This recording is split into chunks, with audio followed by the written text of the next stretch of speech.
যত বড় degree certificate অর্জন করেন না কেন, যত টাকা পয়সার মালিক হন না কেন, পদমর্যাদা লাভ করেন না কেন, সাগরের বিনয়টা ভুলে যাবেন না। কিন্তু ক্ষুদ্র আমি যখন তার সামনে দাঁড়াচ্ছি,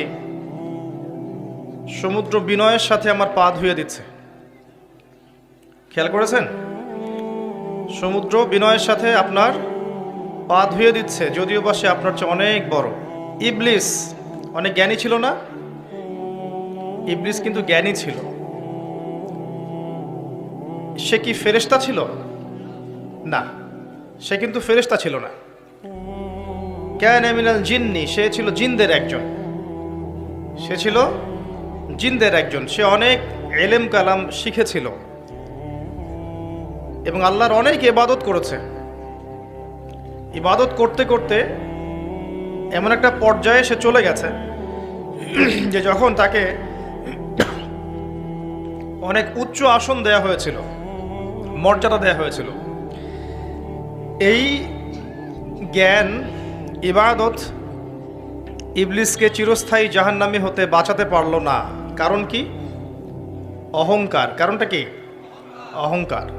আল্লাহ পাক যখন বললেন ওয়াইজ কুলনা লিল মালাইকাতি ইসজুদু লিআদম, যখন আল্লাহ বললেন যে হে ফেরেশতারা তোমরা আদমকে সেজদা করো, ফাসাজাদু, তারা সবাই সেজদা করলো, ইল্লা ইবলিসা, ইবলিস সেজদা করলো না।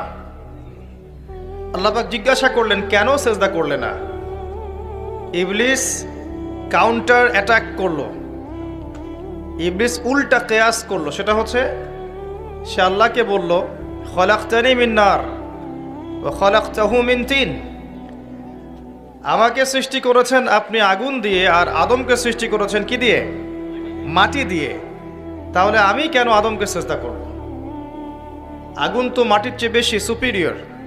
আই অ্যাম সুপিরিয়র দেন আদম, আমি আদমের চেয়ে বেশি সুপিরিয়র, আমি আদমের চেয়ে শ্রেষ্ঠ, আমি কেন তাকে সেজদা করব? আবা ওয়াস্তাকবারা, সে অবাধ্য হলো এবং অহংকার প্রদর্শন করলো। আল্লাহ পাক এই অপরাধের কারণে তাকে চিরস্থায়ী জাহান্নামী করলেন, লানত করলেন, অভিশপ্ত করলেন। জ্ঞান, ডিগ্রি, সার্টিফিকেট, পদমর্যাদা, আমল কোনো কাজে আসলো? আসলো না। শিক্ষা আমাদের কি? আমরা যে যেখানেই আছি, যদি আমাদের অবস্থান ধর্মীয় ক্ষেত্রে হোক, সামাজিক ক্ষেত্রে হোক, পলিটিক্যাল ক্ষেত্রে হোক, যে যেখানেই আছি, আমাদের অবস্থান, আমাদের ডিগ্রি, সার্টিফিকেট, পদমর্যাদা, সম্পদ, জনবল, এগুলো যদি আমাদেরকে অহংকারী হতে শেখায়, তাহলে কোনো সন্দেহ নাই ওই অহংকারী ইবলিসের সাথে আমাদের হাসর হবে, তার সাথে আমাদেরকে জাহান্নামে থাকতে হবে। একটা হাদিসে এসেছে যার হৃদয়ের মধ্যে যাররা পরিমাণ অহংকার থাকবে সে জান্নাতে প্রবেশ করবে না।